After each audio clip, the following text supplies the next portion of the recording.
Бүгін біз экг-ны талдаймыз. Ютубта көптеген видеолар бар. Догадса үйретпейді. Бүйтіп п-ның не екенін, r-дің не екенін деген секілді базовый білім береді, ары қарай дұрыс түсіндірмейді. Бүгін мен тереңінен түсіндіргім келіп тұр. Бір жағынан сіздерге түсіндірем, бір жағынан өзім есімде сақтау үшін. Экг-да маңызды нәрседен бастаймыз. Басынан бастаймыз, кәдімгі нөлден бастаймыз. Қай түсше, қаяқта болу керек, қандай болу керек, соны түсіндірем. Кеттік. экг бірінші сабақ деп қойын. Давайте бұлай отырайын. экг бірінші сабақ бізде студенттер мына білесіздер, мынау п түсшесі, мынау q түсшесі, мынау r түсшесі, мынау s, мынау t. Бұны мен Евразия медицинский университет деген бар Москвада. Сол видеолардан қарадым. Сондықтан айтып отқан ақпараттардың барлығы шынайы, уайымдамаңыздар. Кеттік. П түсшесін оларды түсіндіргім келіп тұрған жоқ. Оларды білесіздер деп ойлаймын. Барлығын үйретті. Көптеген ютубта видеолар бар. Ең бірінші маңызды нәрсеге тоқталайық. Интервал PQ деген нәрсе. Міне мынау П түсшесі білесіздер. Жүрекшенің деполяризациясы, яғни жүрекшелердің жиырылуы П. Q дегеніміз қанша аралық перегородка дейді. Соның жиырылуы. R дегеніміз оң және сол қарыншаның жиырылуы. R деген оң және сол қарыншалардың жиырылуы. Және де S дегеніміз мына базальды аймақтарының жиырылуы. Т дегеніміз уже жүректің демалуы, былай айтқанда. Оны білесіздер. Интервал PQ-дің қайсысы екенін біліп алу керексіздер. Интервал PQ деген не? Интервал PQ дегеніміз П-ның бастайтын нүктесі мен Q-дің бастайтын нүктесі осы жер. Мына уже төмен былай кететін Q-дің өзі ғой. Студенттер, PQ деген жалпы не нәрсе? Бұл деген манағы импульстің жүрекшеден қарыншаға баруын айтамыз. Яғни синатриялы түйіннен ава түйінге баруын айтамыз. Ава түйінде задержка болады ғой, студенттер. Осы аймақта міне айтамыз PQ деп. Еще ава түйінді өзіне қабылдайды импульсті, потом задержка болады. Оны қазір түсіндірем. Жалпы PQ интервалы осы экг-да 0,12-0,2 секунд. Мысалға 25-ке түсірілген 25 миллиметр секундқа түсірілген экг деп ойлайық. Мысалға 25-ке түсірілген экг деп ойлайық. Енді біз интервал PQ-ді есептеу керекпіз. Егер 25-ке түсірілген болса, студенттер, мұның арасында кішкентай клеткалар бар ғой, былай экг-ны ашсаңызда кішкентай клеткалар болады. Сол 0,04 секунд деген сөзді білдіреді. Енді біз мұна примерно экг қағазда П-ның бастайтын жері мен Q-дің бастайтын жерін санаймыз. Где-то бит кішкентай клеткалар тұрады, мысалға 7 клетка деп есептейік. 1, 2, 3, 7 деп есептеп алдық. Енді біз айттық қой, бір клетка 0,04 секунд деп. 7-ні көбейтеміз 0,04-ке. Сол кезде бізде 0,128 секунд шығады. Яғни ол деген сөз 0,2-ден жоғары деген сөз, яғни PQ аралығы ұзарған деген сөз. Интервал PQ ұзарса, студенттер, бұл ава блокададан көрсетеді.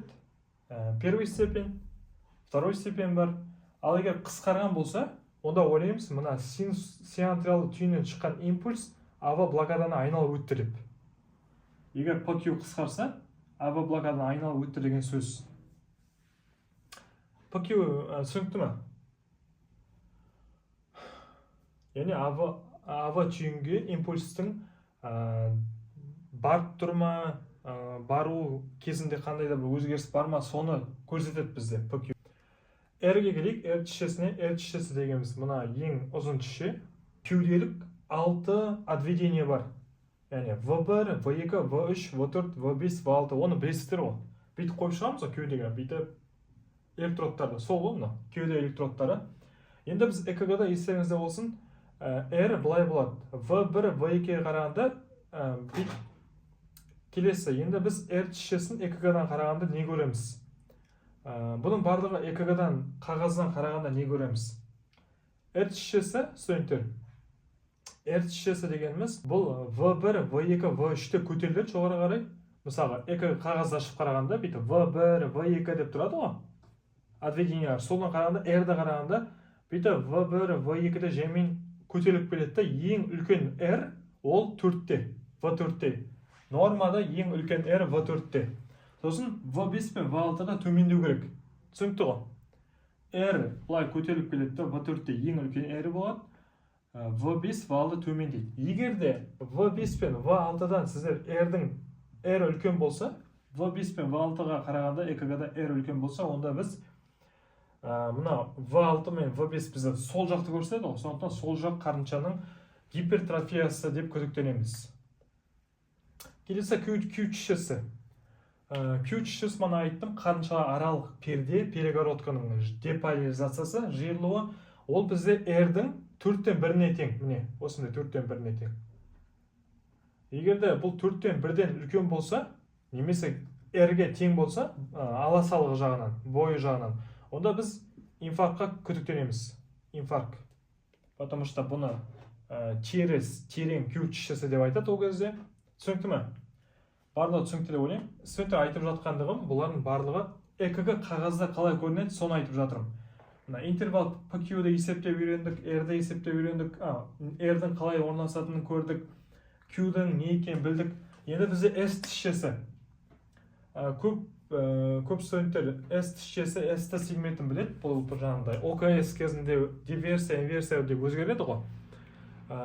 Сөйтіп күдіктенеміз. Сөйтіп S-тішесін жақсы білеміз. Жалпы S-тішесі студенттер ең көтерілуі, яғни ең үлкен S-тішесін біз V3-те көреміз нормада. V3-те көреміз нормада. V4, V5, V6 S-тішесі төмендейді. Одан кейін мынандай нәрсе бар. S-ті сегменті деген бар. S-ті сегменті дегеніміз мына S-тің аяқталатын жері, бұны G нүктесі деп айтып, сонымен мына T-ның басталатын жерін сегмент деп айтамыз. S-ті сегменті. Бұл бізде үлкен маңызға ие, потому что депрессиясы болуы мүмкін S-тің, немесе көтеріліп инверсиясы болуы мүмкін, жоғары көтеріліп.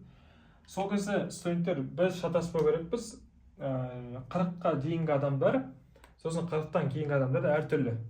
Мысалға, бізде V1 мен V3 деген кеуделік отведение бар.